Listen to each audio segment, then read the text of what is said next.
আসসালামু আলাইকুম। সবাই কেমন আছেন? আশা করি সবাই ভালো আছেন।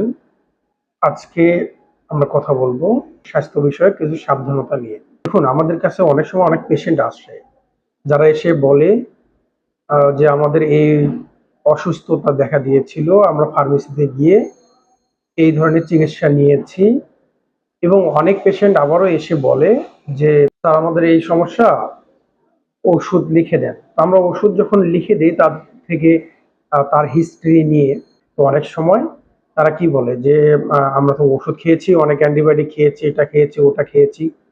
তখন যদি জিজ্ঞাসা করেন যে আপনি কিভাবে খেলেন বা আপনি কোন ডাক্তারের শরণাপন্ন হয়েছেন, তখন তারা বলে যে ডাক্তারের কাছে যাইনি, আমরা ফার্মেসিতে নিয়েছিলাম, অনলাইনে দেখলাম, গুগলে দেখলাম, ইউটিউবে দেখলাম, চ্যাট জিপিটি কে জিজ্ঞেস করে দেখলাম। তো আসলে আমাদের সাবধানতা এখানে অবলম্বন করা উচিত এবং আমাদের এখানেই সাবধান হওয়া উচিত। কি সাবধান?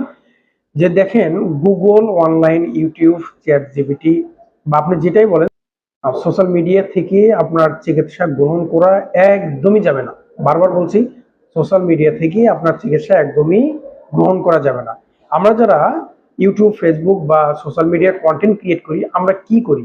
আমরা হচ্ছে মানুষের মধ্যে সচেতনতা বৃদ্ধির জন্য আমরা টিপস তৈরি করি। তবে আপনারা কি গ্রহণ করতে পারবেন? শুধু এতটুকু গ্রহণ করতে পারবেন যে প্রাথমিক যেগুলো ট্রিটমেন্ট, আপনার হাত কেটে গেছে, তাৎক্ষণিক আপনাকে কি করতে হবে? আপনার ব্লিডিং হচ্ছে, তাৎক্ষণিক কি করতে হবে? বা একজন অজ্ঞান হয়ে গেছে, তখন আপনি কি করবেন? বা সিপিআর কখন দিতে হয়, এগুলো আপনার জানা দরকার। যে একজন হার্ট অ্যাটাক করেছে, আপনি কিভাবে বুঝবেন?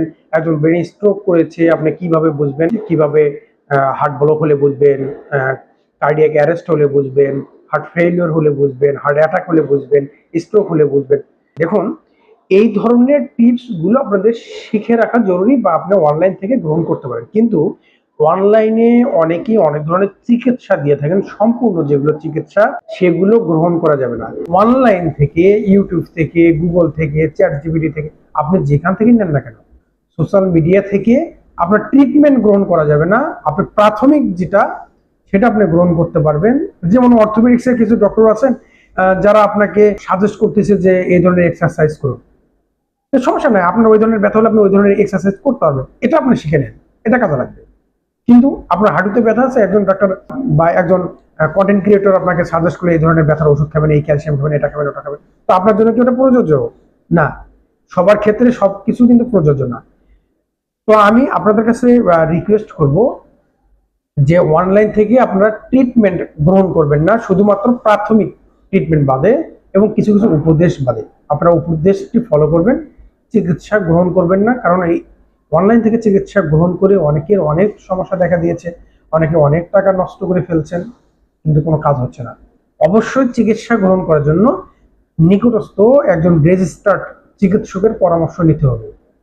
ন্যূনতম আপনার বাজারে থাকা যেগুলো রেজিস্টার্ড ফার্মাসিস্ট আছেন, অন্তত তাদের থেকে প্রাথমিক পর্যায়ের যে চিকিৎসাটা, এটা আপনি গ্রহণ করতে পারবেন।